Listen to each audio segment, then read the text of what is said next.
Maria, mira che fermoso, e non sa invece un luogo grande e piadoso. Ora a mulher que havia toledo, mas desceu o corpo de maneco leito. Da que Deus amou, leite do seu peito, não é maravilha desar com peito. Que amava suas mãos assim se encolheram, que bem perto a bola os ombros todas se meteram, e os calcanares do seu direito se meteram todos no corpo mal direito.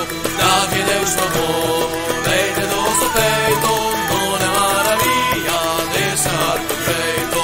Pois se é que não estava no rio da piscina, por nossa Santa Maria no Pereira, rodando e que um prato se despeito, se ela fazeira, vai ser seu proveito. Da que Deus mamou, leite do seu peito, não é maravilha desar com peito. Para sementes quis que acariciesse, se não que fizesse siga que se doloresse, e logo se fez lavar no leito, antes a igreja pequena e escrito. Da que Deus mamou, leite do seu peito, não é maravilha desar com peito.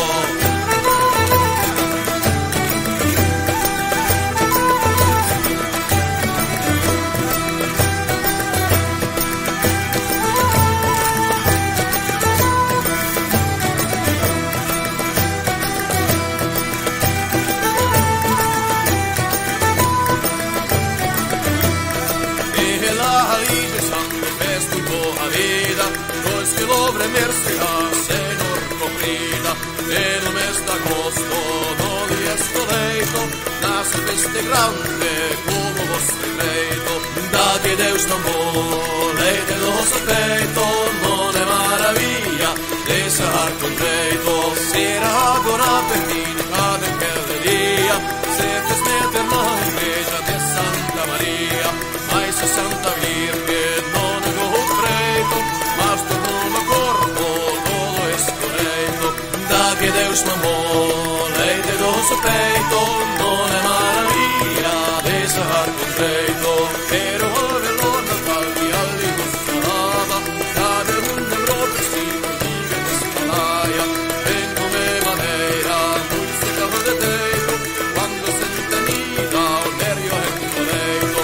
Da que Deus mamou, leite do seu peito, não é maravilha desar com peito. O bispo e toda a gente de antesteando, vendo que este homem rijo corando, viram que milagre foi en un trasgueito, por ende loaron a Virgen afeito. Da que Deus tomou, leite do seu peito, não é maravilha desar com peito.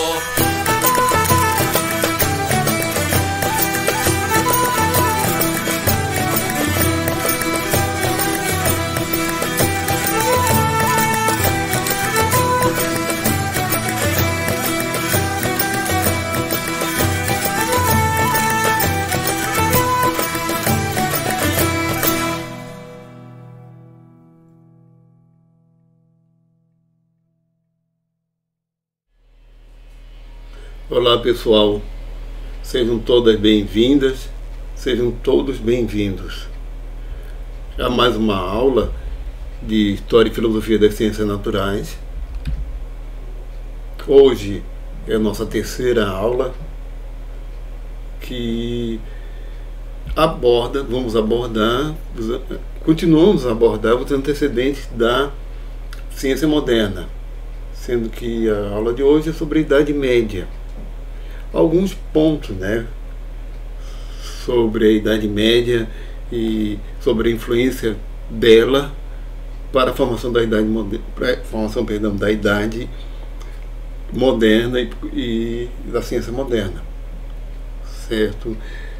Como explicado na aula passada, também nossa disciplina não é de história medieval, certo? Nós temos limitações quanto a conteúdo, Então eu procurei selecionar alguns pontos relevantes para nós entendermos a história das ideias e que levou à formação da ciência moderna. Aqui, a continuação, Idade Média.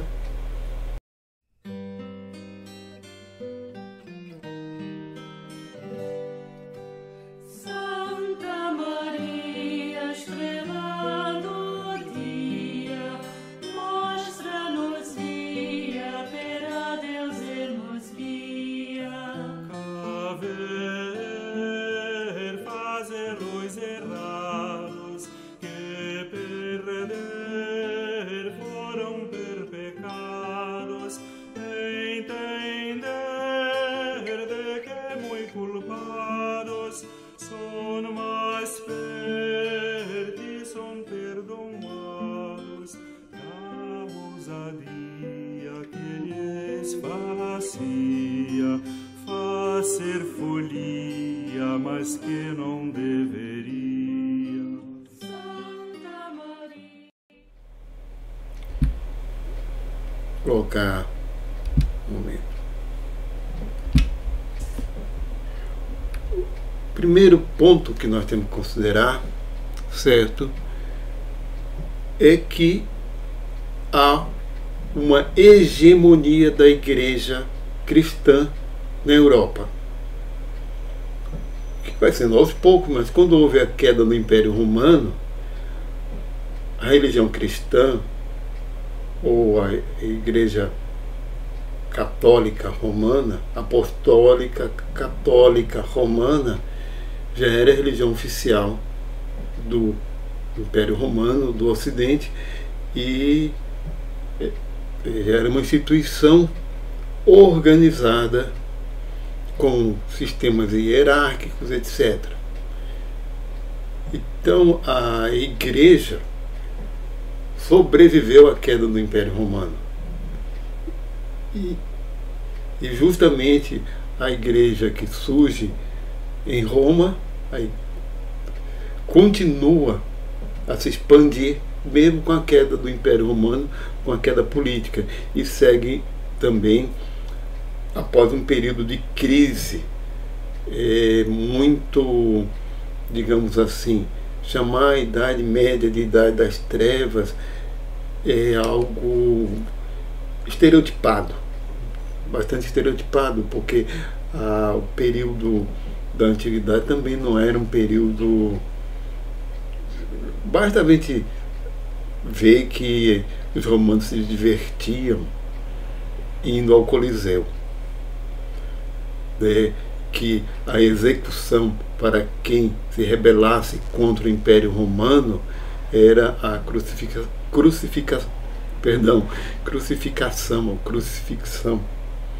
A crucifixão era a forma de punição exemplar,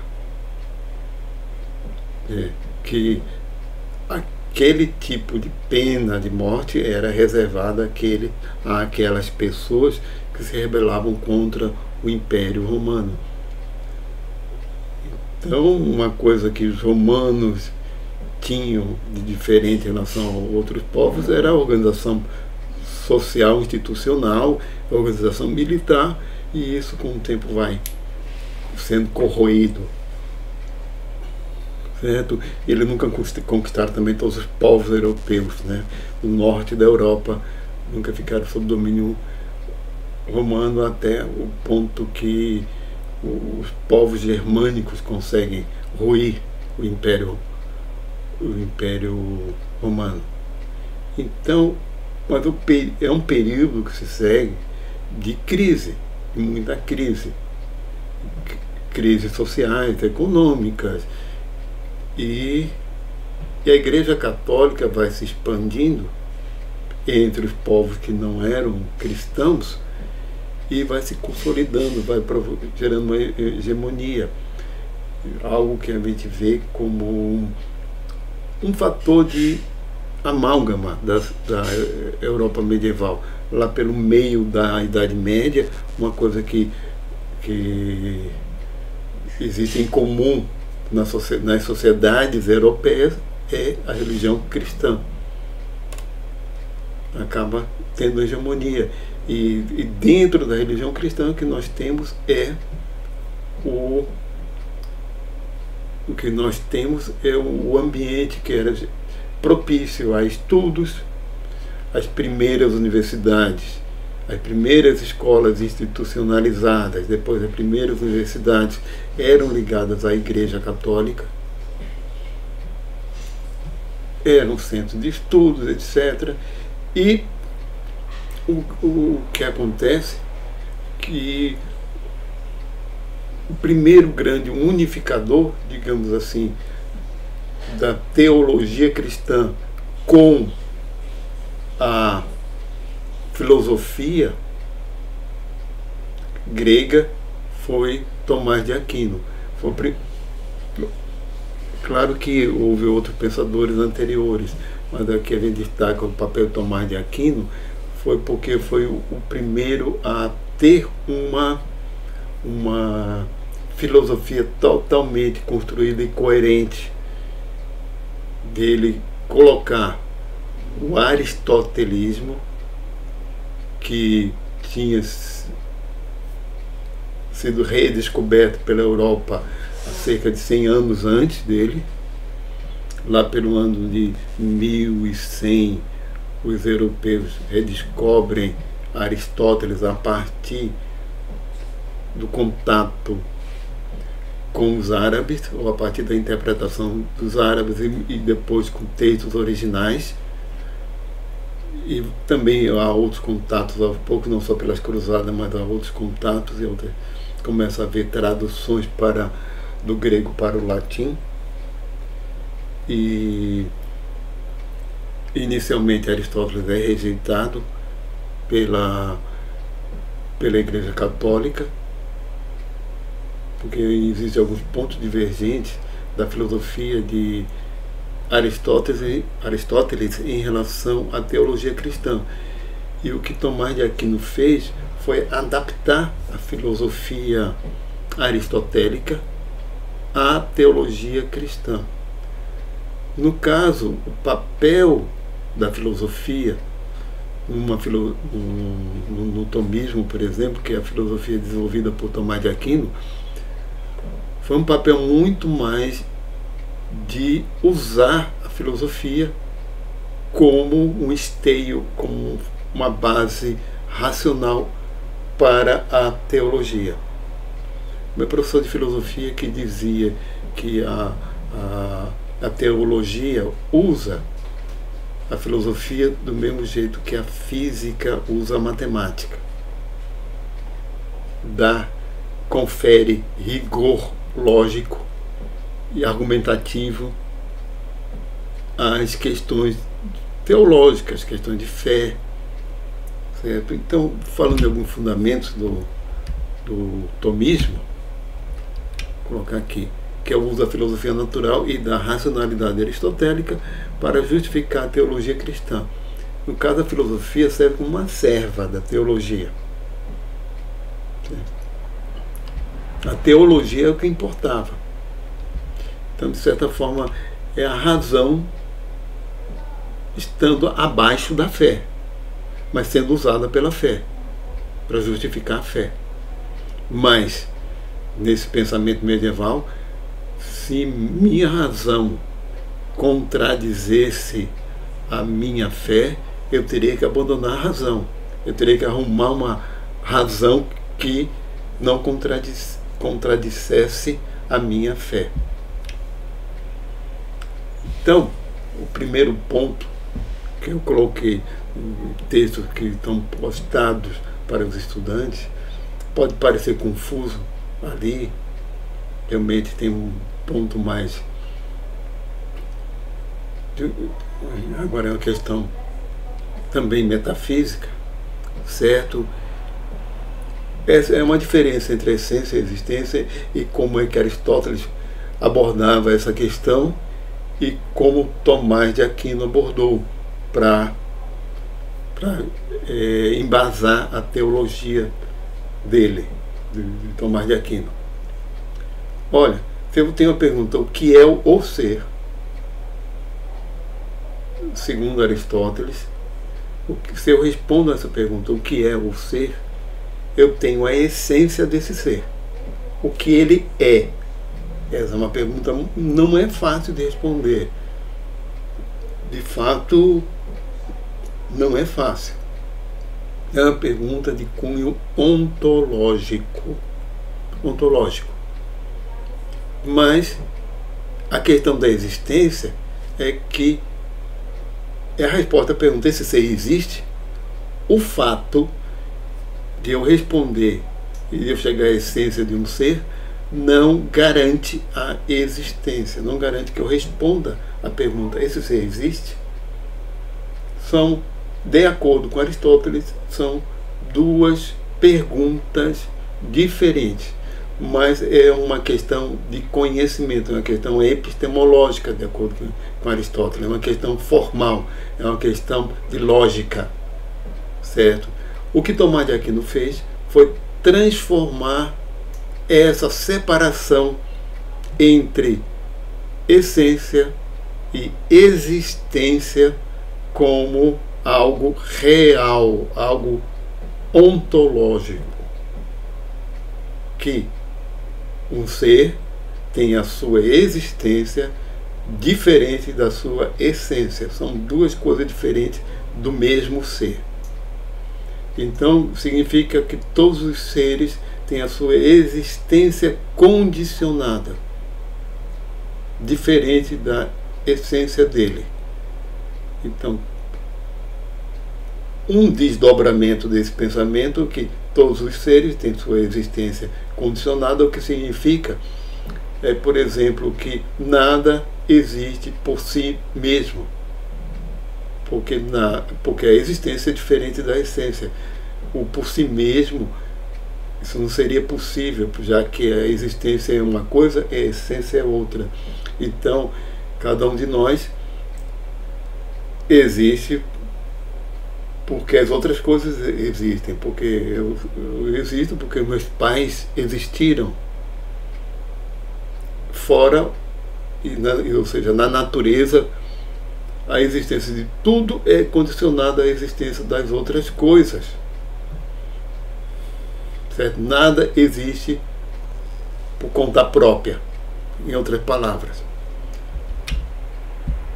A questão em Aristóteles é epistemológica, em Tomás de Aquino é ontológica. Continuando,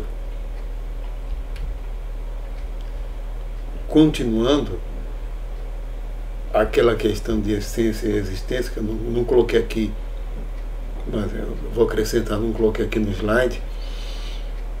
Só em um ser a existência é igual à essência, que é Deus. Deus seria o único ser que existe sem ser condicionado à existência de outros seres. Ele existe por si mesmo, porque ele não está, ele é. Então Deus é a perfeição, não é simplesmente perfeito, ele é a perfeição, porque se ele existe por si mesmo, ele não foi criado, ele sempre existiu, existe e sempre existirá. Ele não está no espaço, ele é infinito, e ao estar no espaço necessariamente seria finito. Então tudo, só existe uma coisa, um ser que teria essa perfeição por ter existência igual à essência, que é o próprio Deus. O próprio Deus, ele teria que ser único mesmo, não daria para ser mais de um.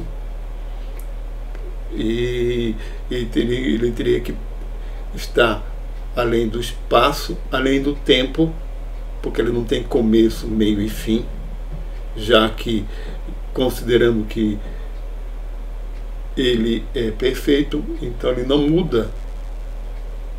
E muitas outras características que a gente pode discorrer daqui. Deus, já me perguntaram muito, mas e no caso de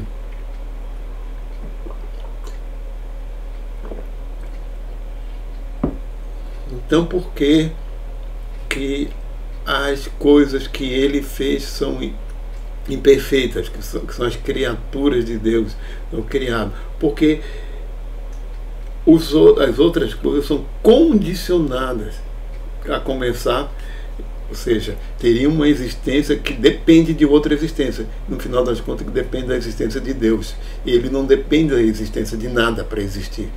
Isso, se tudo depende da existência de algo, essa coisa que tem dependência, é algo contingente, não pode ser perfeito. Então, perfeito só poderia ser ele, Deus. O resto é imperfeito. É imperfeito, inclusive o que ele mesmo criou. Porque ele vai criar. O que ele criou não é ele mesmo. É algo criado que depende, em última análise, do próprio Deus. Se depende de algo, não pode ser perfeito. Então, é por aí, né? As 5 vias que levam a Deus essas chamadas 5 vias que levam a Deus são formas de pensamento, certo? São formas de pensamento, de argumentação, que se chega à conclusão que Deus existe. A partir de, em primeiro lugar, a prova do movimento. Ou seja, é um pensamento aristotélico,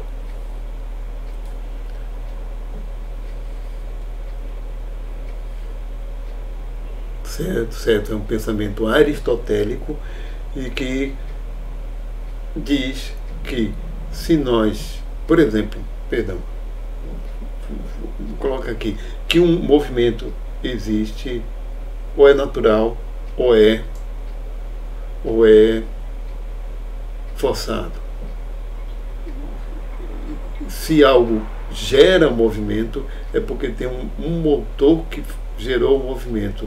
E no final das contas, a gente tem que reconhecer que tudo deve ter a mesma origem em termos de movimento do universo, do cosmos. Deve ter uma origem única, da onde parte todo e qualquer movimento, porque não é possível isso nunca ter começado. Então, como origem de todo e qualquer movimento, só se pode ter um ser que esteja acima disso, que é Deus.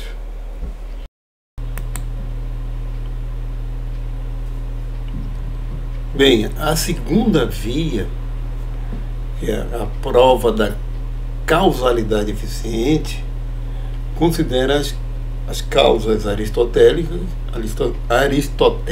né? E lembrem-se que em Aristóteles nós temos causa material, formal, eficiente e final. Eficiente é como é o escultor para uma escultura. É o agente que fez aquele ser. E como é que se pode pensar no universo sem uma causa eficiente? Então se chega à conclusão que tem que ter a causa eficiente de tudo que existe, a causa primeira de tudo, que seria Deus. A terceira, que é a prova da contingência, é que considera que tudo existe porque tem uma contingência de existência, depende de algo para existir. É a argumentação como das essências diferentes da existência. Então, só deveria ter um ser que não fosse contingente, já que tudo é contingente. Então, esse ser não contingente seria Deus. A quarta via diz respeito aos graus de perfeição, em que se admite, em que quando a gente admite que existe bondade no mundo, pode-se considerar que que algo é melhor que outra coisa, essa outra coisa que é melhor, certo? Pode ser pior que outra, então existe algo melhor ainda, e que melhor, e outra coisa melhor ainda, até que ponto se pode ser melhor ao infinito, sempre melhor, sempre cada vez melhor, e nunca mais, digamos assim, e ser algo ao infinito. Então a conclusão que se chega é que não, que se tem que ter um limite para esses graus de perfeição, até atingir realmente a perfeição, o absoluto, a perfeição absoluta, que não há nenhum defeito e por isso não pode haver mudança, que aquilo que é perfeito não pode mudar, ou seja Deus, né? E a causas finais, né? Também é da causalidade aristotélica, que tudo tem sua causa final, ou seja, propósito. Se tudo tem um propósito, o universo tem um propósito. Se ele tem um propósito, o cosmos tem um propósito, é porque tem uma inteligência que o criou, certo? Então, Tomás de Aquino pega muito na filosofia aristotélica e usa para justificar a teologia cristã, em resumo. Mas nem todos os pensadores medievais seguiram o tomismo. O tomismo, é bom enfatizar, que se tornou a filosofia oficial da teologia cristã, da Igreja Católica. Não significa que não tenham acontecido de terem pensadores diferentes, como é o caso dos franciscanos britânicos, da Universidade de Oxford, que desenvolveram filosofias próprias, certo? Então, falando, Robert de Grosseteste foi um precursor do pensamento matemático em relação à filosofia, em relação a aplicar a matemática ao estudo da natureza. Roger Bacon foi um precursor do empirismo, e que a abordagem do estudo da natureza deveria ser empírico. John Duns Scott foi também empirista, mas ele é central nele. O slide seguinte eu vou colocar. O que é central em Duns Scott é que, segundo ele, a teologia não precisava de justificativas racionais. Todos eles franciscanos, e na postura franciscana, a questão da fé não é questão de razão, e sim é questão de viver o amor ao próximo, é questão do fazer, da experiência pessoal. Então não há necessidade de usar justificativas racionais para ter a caridade, para fazer o amor ao próximo. E a questão de fé para eles era a questão da caridade, enquanto que eles não negavam a razão, muito pelo contrário, enquanto que a razão, então, não precisava ser uma serva da fé. A razão poderia estar de forma independente da fé. Então, há um certo espírito laico no pensamento desses franciscanos ingleses, especialmente no caso desse seguinte, que é o William de Ockham, ou Guilherme de Ockham, que desses é o mais revolucionário. Ele foi discípulo de Scott. Isso aí ele é o mais revolucionário que realmente desenvolve uma filosofia. Mas em todos esses casos, nós temos uma separação entre as questões da fé e as da razão, e que a filosofia poderia se desenvolver sem prestar contas à fé. Então, John Duns Scott diz que essa separação entre fé e razão, a fé não precisa ser justificada pela razão, a razão não precisa ser a serva da fé, e ele desenvolve um conceito de estidade, que são as essências individuais, certo? Que lembre-se da separação de essência e existência, e a gente tem a resposta à pergunta o que é o ser, a gente tem a essência dele. Segundo Scott, não existem essências universais, e sim apenas indivíduos que têm cada um sua essência e há coisas em comum entre eles. Mas não existe essa coisa de essência universal. E William de Ockham, certo? Ele vai muito mais longe, foi muito mais longe, né, que Duns Scott. Ele simplesmente também nega a existência de essência, seja individual ou seja universal, né?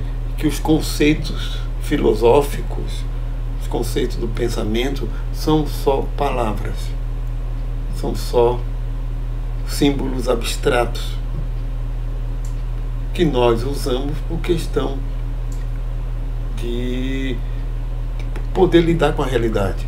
A gente não poderia chamar, por exemplo, cada cachorro de um nome diferente, cada árvore de um nome diferente.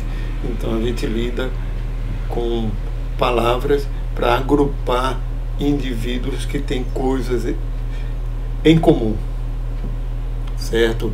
E essa forma de filosofia é chamada de nominalismo, que vem de palavra em latim,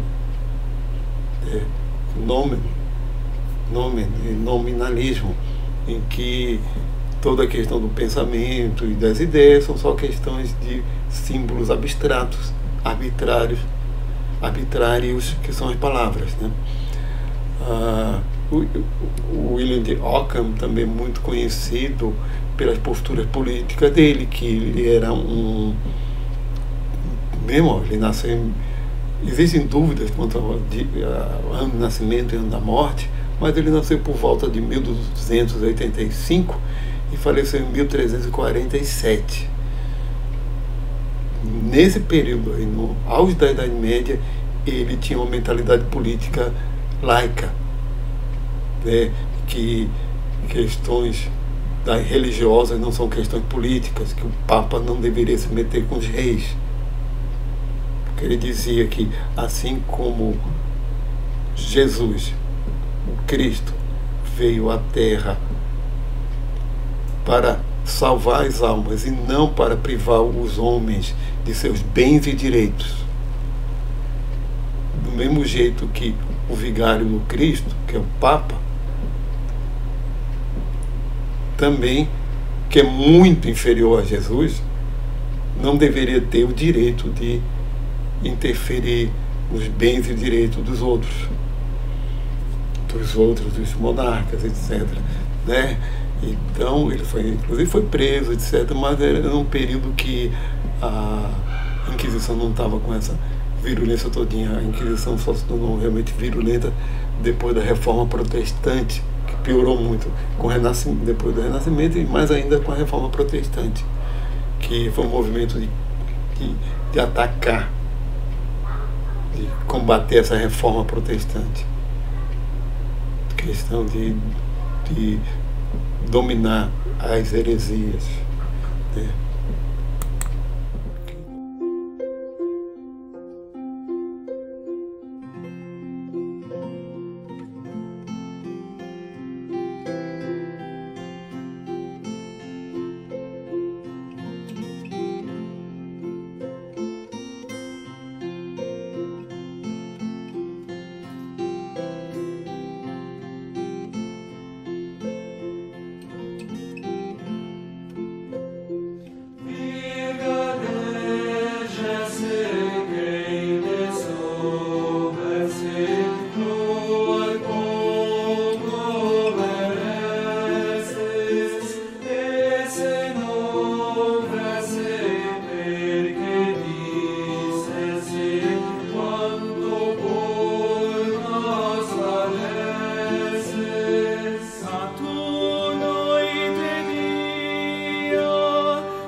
quanto à questão de dominar, a questão das heresias, etc., nós vamos ver bem isso na história de Galileu, do período de Galileu, que já é pós-reforma protestante. Certo?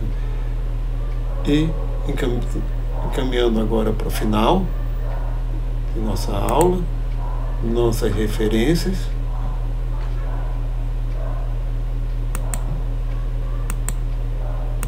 Aplicativos auxiliares, nossos créditos, e muito obrigado a todas e a todos, e até a próxima aula.